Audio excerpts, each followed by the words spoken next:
Mexican tater tot casserole. It's what's for dinner tonight.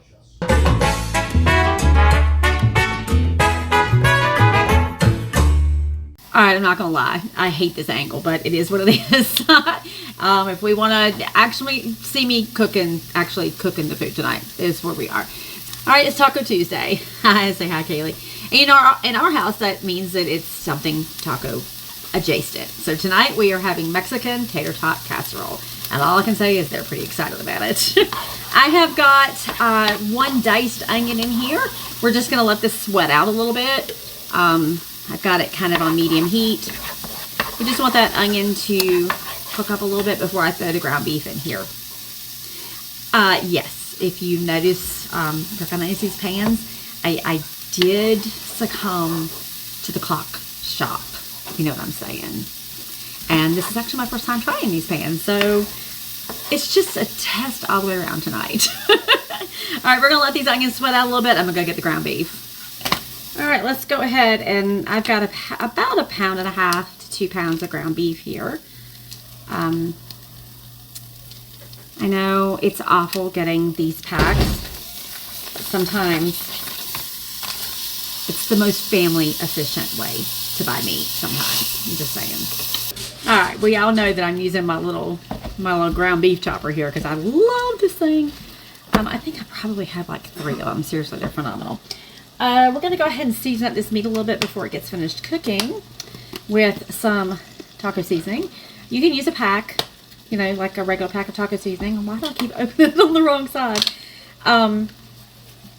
I just kind of eyeball it here. You want about, I think it says 1 teaspoon or 2 tablespoons per 1 to 2 pounds of ground beef. So I know about how spicy my family likes it, so I'm just kind of, which is not very much. So we don't like it too spicy. So I've got that in there. We're gonna finish letting this ground beef brown up, and we're gonna drain it, and I'll be right back. I know you're gonna ask, why am I cooking this on the stove? Well, 2 reasons. 1, I wanted to use my new pan. I hadn't used it yet. I've had them for like 2 weeks. I hadn't used them yet.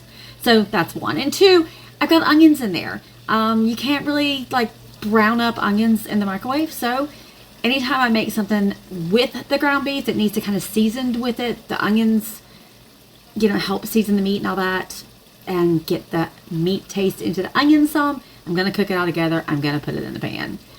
But yes, typically I would cook my ground beef in the microwave. All right, so while we're waiting for this to brown up, I grabbed my bag of tater tots. And you're just going to look on here. It says to preheat the oven to 425. That's what we're going to do.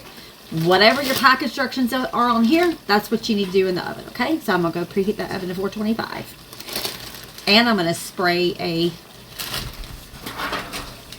foil pan, spray it down, and get it ready.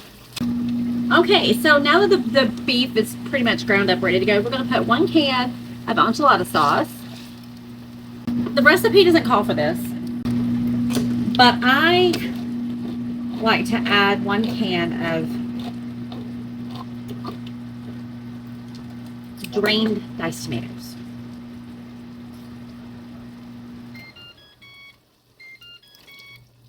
Now remember I told you that my family's not really big into the spice. So we do have a can of green chilies here because it needs a little bit of this, but again, my family, a little bit. So I'm just going to take a spoon here and just kind of, not even quite half a can. Let's throw that in there. Now, the last thing it calls for is a bag of frozen corn. This is really weird because frozen corn is a staple in my kitchen. So I don't know why I don't have a bag of regular yellow sweet corn in my freezer, but I don't. So we're going to use some of this white corn that has probably been in there for way too long.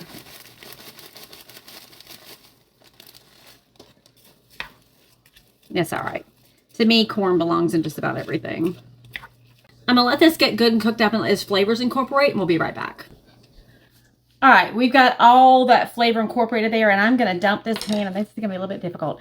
Dump all of that goodness right on into this pre-greased oil pan because you know it's gotta be easy. It's gotta be easy, so I ain't gonna have nothing to clean up here.